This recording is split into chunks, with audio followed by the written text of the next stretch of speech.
Do little hinges swing big doors? You hear this a lot. Little hinges swing big doors, which, I mean, it's actually a description. It's actually true. Little hinges actually swing doors that are really big.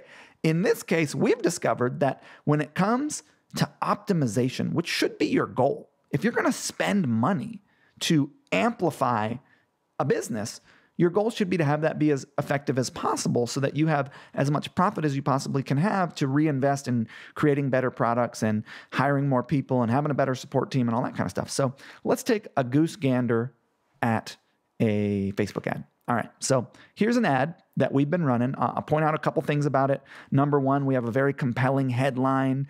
Notice that we're using Camel Case. We found that Camel Case works pretty well, where all of the text in the headline is with capital letters in it.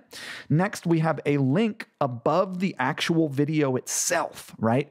An actual text link that you could click on that is blue and underlined that will show up in the newsfeed that is above the video. So you don't have to actually click on the Learn More button below the video. You can actually click a link above it as well.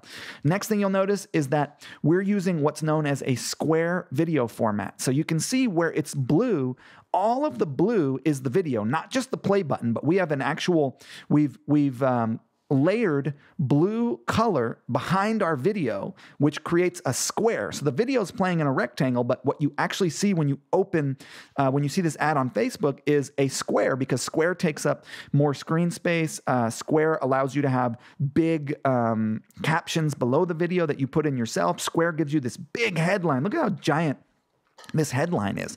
This headline is above the video itself, and it's an extra headline, and it's giant. Then we have the actual video, and then we have the caption place. And so everything that is in the blue, from the headline to the video to the captions underneath it, is a video unit. So it's a giant video. So we've discovered that square videos with backgrounds and headlines and captions work really well. So let's take a look at the difference.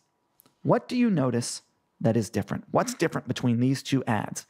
I'll give you a second to take a look at it. I'm sure, I don't see the comment feed at this time, but I'm sure some of you are saying the emojis. Look, the only difference between these two ad units is we've added emojis. We've added emojis underneath the main headline, emojis above the call to action link, emojis to the right of the call to action link above the video, and emojis below the video on the main ad headline.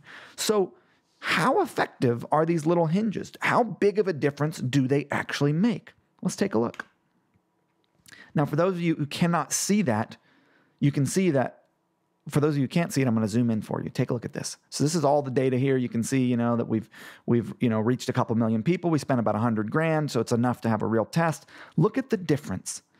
The ad with the emojis has a 3.71% click-through rate. The ad without the emojis has a 2.6 click-through rate. Look at the cost per click.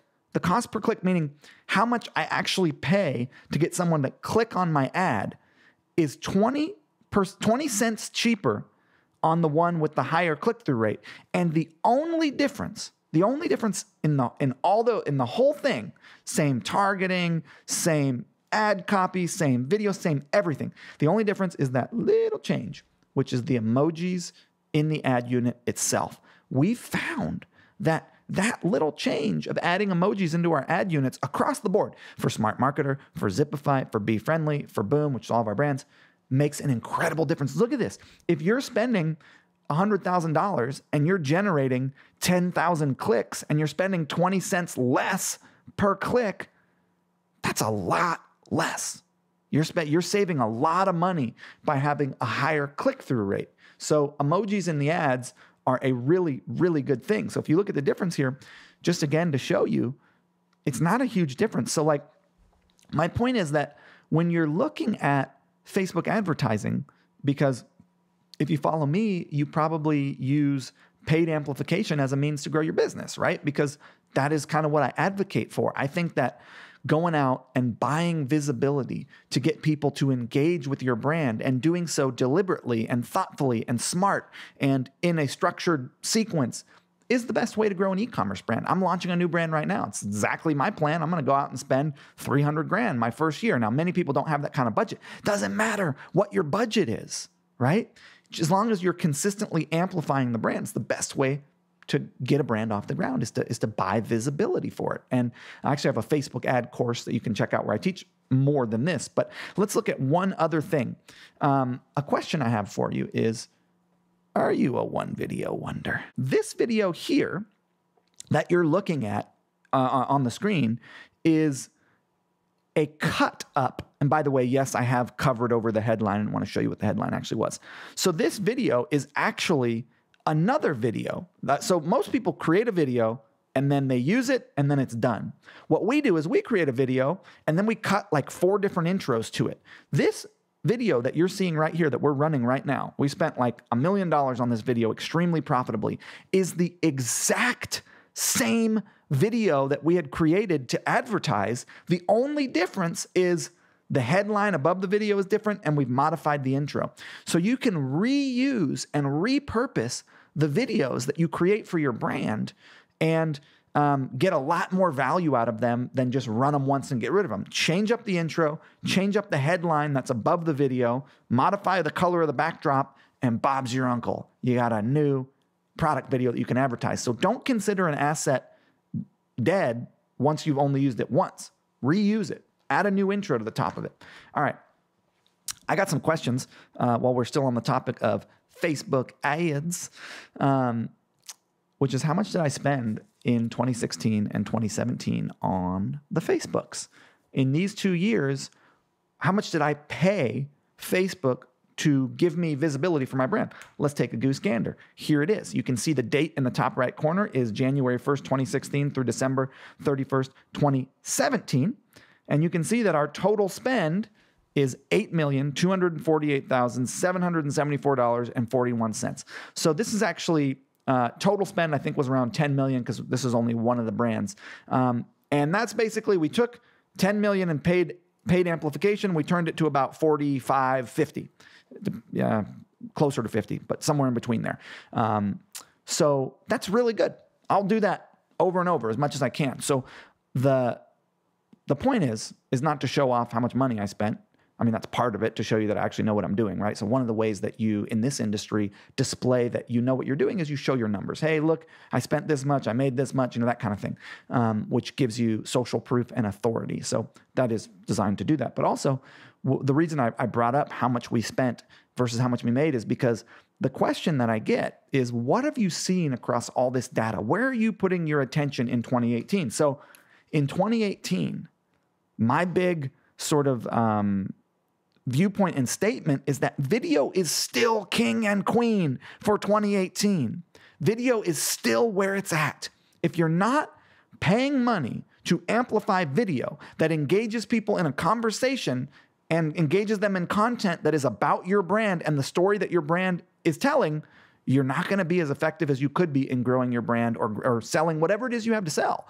Let's say you are a coach or a speaker or an author or whatever. You need video content that's relevant, that's engaging, that tells the story of what you're up to in the world, and you need to put it in front of the people who are potentially interested in it. The other thing that I see a lot of people not doing is optimizing it for all placements. So on Facebook, we'll run a video that's like 4 to 6 minutes long because some people will watch 4 to 6 minutes of video, so why not give them the option?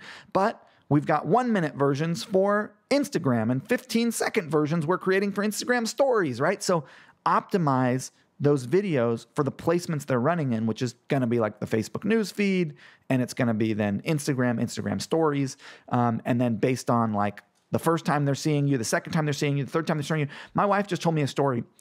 She bought some really cool stuff from this really cool brand where this brand targeted her for months. She must have seen 20 or 30 ads from that brand. And she finally made a purchase of like $300. And she was like, yeah, I had the whole phase of like, who are these people? Are they actually cool? Do I like them? Do their products look good? Nah, I don't like it. The whole thing. And it's like so fascinating that the more consistently you're in someone's field of view, the much more likely there is going to buy from you. And then spend consistently. So this is something that people aren't doing, is they're not spending consistently. What happens is I look at a lot of brand owners, and what they do is they spend a whole bunch and they stop and they regroup and they look at it, and then they spend a bunch and then they stop. You have to think of your business like a plant. If you dump a bunch of water on a plant and then you don't water it for a month and then you dump a bunch of water on it, it's going to die. You don't want that. It needs consistency. You have to consistently amplify your business every single day.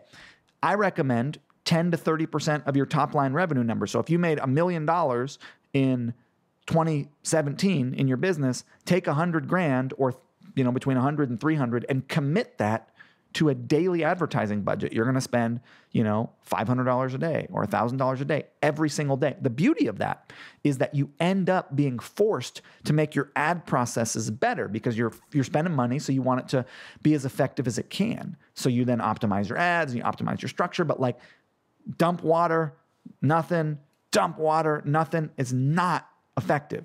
It'll work to some degree, but it will not work near as well. If you commit to a budget, you spend that budget consistently every single day. Do not miss a day of amplification for your brand. And that's how you grow something. And it works really, really well. I mean, it's what has really helped us is we've just committed to spending every day. And so we've gotten much better at amplification over the last 4 years. And it's been like amazing.